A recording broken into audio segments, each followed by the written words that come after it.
The complete 1-hour training guide for the Canon EOS digital SLR camera is available to download now in high definition from learncamera.com.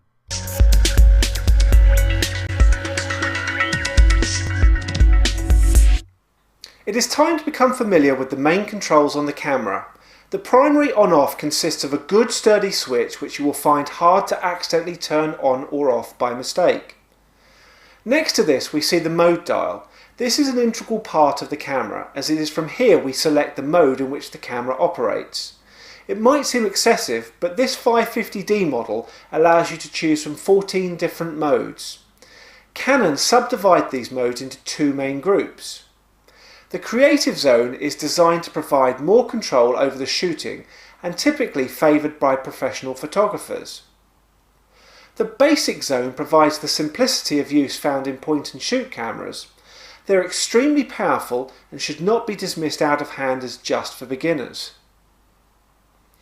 In automatic mode, the camera does pretty much all the work for you, and by that I mean you are still responsible for framing the picture and possibly manually focusing the image, but the camera will take care of the aperture, exposure time, white balance and many other things you have maybe never heard of before today.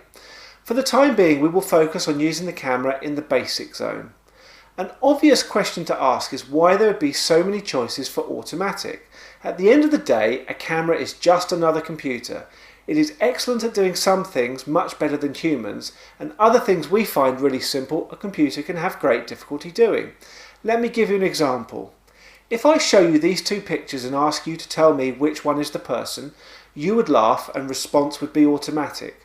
Well, to a computer this is actually really quite a difficult challenge, and my photo software at home, whilst very good, picked out both of these as being people. Let me give you another example. Here are two people, but I'm sure you will agree they are both not the same person. Yet interestingly, the facial recognition of a computer suggested to me that perhaps they might be. The fact is, as human beings, these things we find really easy, but for a computer the opposite is true. We come back to an array of automatic modes and why we need them. Well, as you might have already gathered, each one has a symbol representing a common type of activity we might want to use the camera for. By selecting the corresponding mode on the camera, we are in fact giving the camera a hint or a clue as to what type of picture we are trying to take. To achieve this, Canon have developed different configurations to meet these different challenges.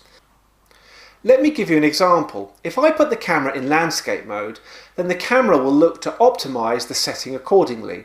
We will cover each mode in detail, but typically for shooting landscapes, the camera will give a large depth of field. It will also intensify the blues and greens to add impact to the shot.